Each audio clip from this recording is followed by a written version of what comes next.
वारी हा शब्द अत्यंत छोटा आहे हो, पण त्यांना समजून घ्यायला वारकऱ्यांसारखं मोठं मन लागतं.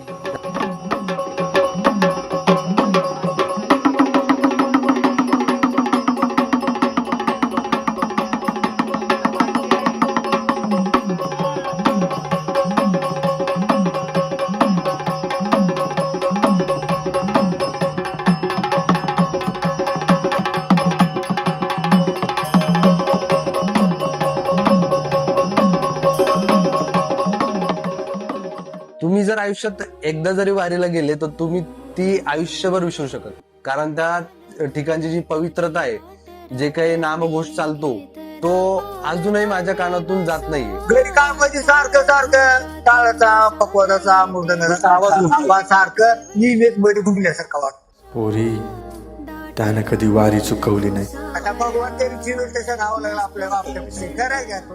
वारीत खंड पडू देऊ नको. हरी मुखे म्हणा पुण्याची गणना कोण करी. माऊलीच्या नावात अशी काही ताकद आहे ना की इथे थकलेला पाय सुद्धा असं पटपट चालतो. आम्ही आपला वारकऱ्यांचा जो गंध आहे तो लावून घेतला, तर त्या गंधामध्ये एक वेगळी ऊर्जा होती, कारण जे वातावरण आहे सध्याचं ते गरम आहे. तर तो जो चंदनाचा टिका ज्याने तो लावला तर एवढी शांतता वाटली.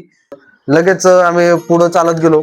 एक दोन जणांना विचारलं की पालखीला किती वेळ आहे. पालखी यायला 5-6 तरी वाजतील आणि सकाळचे 10 वाजलेले होते. मग म्हणलं उभा राहण्यापेक्षा चला आपण आता विरुद्ध दिशेला जाऊया. बरं, चालत असताना आता माऊलीच्या पालखीला तर वेळ होता, मग म्हणलं थोडंसं जेवण करून घ्यावं. तर भंडाऱ्यामध्ये आम्ही पोटभर जेवलो आणि एवढं स्वादिष्ट जेवण होतं की तिथल्या बाजूच्या माऊलीला विचारलं तर माऊली म्हणे असंच जेवण प्रत्येक ठिकाणी असतं म्हणे आम्हाला. भक्तीत दंगल चित्त हे रंगल विठ्ठलाच्या पाऊली. त्यांच्या मनात कोणतंही कपटी मन त्यांचं नाही. त्यांचं कोणतंही असं कोणाला फसवण्याचा असा उद्देश काही नसतो. असं म्हणजे निस्वार्थ मन आहे त्यांचं. सावळी देखनी मुरात चंदनी साकारली अंतरी.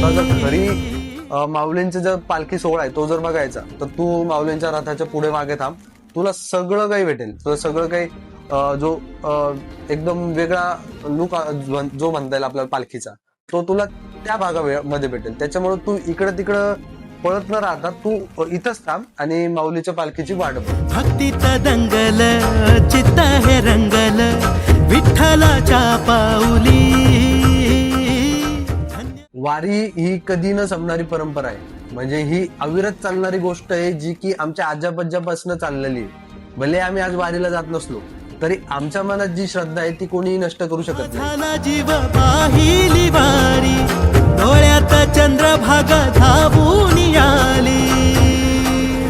सुख जन्माच हे भेटल आम्ही पाहिला हो विठ्ठल. वारी जेव्हा पुण्याहून बाहेर जाते तेव्हा प्रत्येकाला वाटतं की इथे त्यांना कोणी खायला देणार नाही, त्यांना प्यायला देणार नाही. अहो, पण वारकऱ्यांचा महिमा एवढा मोठा आहे, पांडुरंगाचा महिमा एवढा मोठा आहे की त्यांच्या सेवेसाठी प्रत्येक जण, प्रत्येक गावातला माणूस इथे तयार असतो. कोणी पाणी देतं, कोणी खायला देतं, कोणी जेवण देतं, कोणी रात्रीचं जेवण देतं, कोणी नाश्ता देतं, कोणी फळं देतं, तर कोणी थंड देतं प्यायला.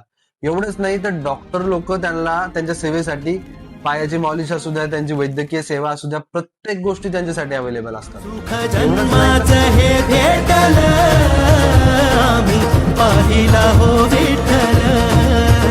दुःख का पुरा सम पेटल आम्ही पाहिला हो विठ्ठल. तुम्ही जर आयुष्यात एकदा जरी वारीला गेले तर तुम्ही ती आयुष्यभर विसरू शकत, कारण त्या ठिकाणची जी पवित्रता आहे, जे काही नामघोष चालतो तो अजूनही माझ्या कानातून जात नाहीये आणि तो मला तरी वाटतं अजून कित्येक दिवस तसाच राहील. त्यामुळे तुम्ही एकदा वारीला जा आणि तिथले अनुभव एक्सपिरियन्स करा. त्याच्यानंतर तिथल्या गोष्टी पहा, त्या अनुभव घ्या आणि त्याच्यानंतर डिसाईड करा की वारी म्हणजे काय. आणि तुमच्या भाषेत तुम्ही ठरवा की वारी नेमकी काय असते. वारी ही खरंच एक वेगळी परंपरा आहे. ती महाराष्ट्राला लाभलेली एक अद्भुत परंपरा म्हणता येईल आपल्याला. विठ्ठल जीवात विठ्ठल पासावळा. बोलतो विठ्ठल पाहतो विठ्ठल हा देखणा सोहळा तोच माय तोच बाप विठुराया पंढरीचा तर अचानक दिंडी क्रमांक 10, दिंडी क्रमांक 9 अशी येत गेली. नगारखाना आला, त्याच्या समोर एक आपला जो अश्व होतं माऊलींचं ते पण आलं. त्याच्यानंतर नगारखान्याच्या नंतर एक एक दिंडी, मानाच्या दिंडी. त्या दिंडीमध्ये एवढी शिस्तप्रियता, एका लाईन मध्ये चालणं, हरिपाठ म्हणणं, त्याच्यानंतर अभंग म्हणणं, टाळ मृदुंगाचा एवढा नाद भारी होता की ते अजूनही कानामध्ये ऐकू येतो. नुसतं टाळ मृदुंग चालू होतं. हरिमुखे म्हणा, माऊली ज्ञानोबा, माऊली ज्ञानोबा, ज्ञानोबा तुकाराम, नुसतं हाच नाद चाललेला होता. त्याच्यानंतर कुठेही भांडण नाही, काय नाही. प्रत्येक दिंडी आपली पुढे गेली की त्याचा एक स्पॉट असा, तिथं जाऊन थांबायची. त्याच्यानंतर दुसरी दिंडी यायची. प्रत्येक असं नियोजनबद्ध चाललेलं होतं. त्याच्यानंतर हळूहळू पुढे गेल्याच्या नंतर माऊलींची पालखी आली, जो मेन रथ आहे तो आला. त्याच्याभोवती पूर्ण पोलिसवाले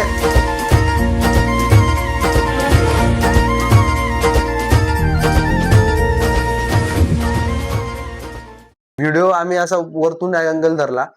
तो कसा आला काय माहिती, आता तो आम्ही व्हिडिओ मध्ये दाखवतोय तो. आणि जे काही मेन आला तो स्पॉट, जिथं तिथून उजवीकडे गेल्यावरती माऊलींचं जेजुरी मधलं मुक्काम स्थान होतं. तिथं एवढा मोठा भंडारा उधळण्याचा कार्यक्रम झाला, म्हणजे समोरचं काही दिसत नव्हतं. पूर्ण पिवळं. तिथं तो शॉट एवढा भारी आलेला आहे की म्हणजे आम्ही विचारही केला नव्हता की असं प्रकारे आम्हाला काहीतरी व्हिडिओ भेटून जाईल. आणि तिथलं जे दर्शन आहे ते म्हणजे न विसरण्यासारखे, अविस्मरणीय तो क्षण असं म्हणता येईल. भंगाचा सोडून आळंदी पुन पालखी आली जेजुरी, सोडून आळंदी पुन पालखी आली जेजुरी, आली पंढरीची वारी माझ्या मल्हार. व्हिडिओच्या शेवटी फक्त एवढंच म्हणेल की वारी मी पूर्णपणे तर नाही केली, 1 दिवसाची वारी केली असं म्हणता येईल. कारण बरेच जण म्हणतात, अनुभवी लोक म्हणतात की माणसाने एकदा तरी वारीत चालावं. भले ते 2-3 किलोमीटर असू द्या, किंवा 1 दिवस असू द्या, किंवा 21 दिवस असू द्या. मी तो चाललो आणि माझा तो एक्सपिरियन्स घेण्यात आला. आणि तो एक्सपिरियन्स असा होता की देव प्राप्तीसाठी आपल्याला कुठल्याही मंदिरात जाण्याची गरज नाही. देवाच्या जवळ जाण्याचा जो मार्ग आहे तिथेच आपल्याला कुठेतरी देव भेटतो, तिथेच आपल्याला समाधान भेटतं. आणि ते समाधान म्हणजेच आपल्याला देवाची प्राप्ती झाली असं म्हणता येईल. आणि या पांडुरंगाच्या चरणी जे काही मागायचं असतं ते दरवेळेस मी विसरून जातो. भले पंढरपूरला गेलो किंवा ह्या माऊलीच्या सोहळ्यामध्ये जाताना असतो, म्हणजे मी एकदम शांत होऊन गेलो. मला काय डोक्यात विचार होते काय नाही ते सगळे शांत झाले. त्याच्यामुळं आज मी हा व्हिडिओ घरी येऊन केला आणि तिथं काही बोलताच आलं नाही, कारण एकदम शांत मन झालेलं होतं. असाच एक्सपिरियन्स जर तुम्हाला सुद्धा आला असेल तर नक्की तुम्ही कमेंटमध्ये सांगा. आणि व्हिडिओ कसा वाटला हे सुद्धा तुम्ही कमेंटमध्ये सांगा. रामकृष्ण हरी. आलो भेटीला सख्या श्रीरंगा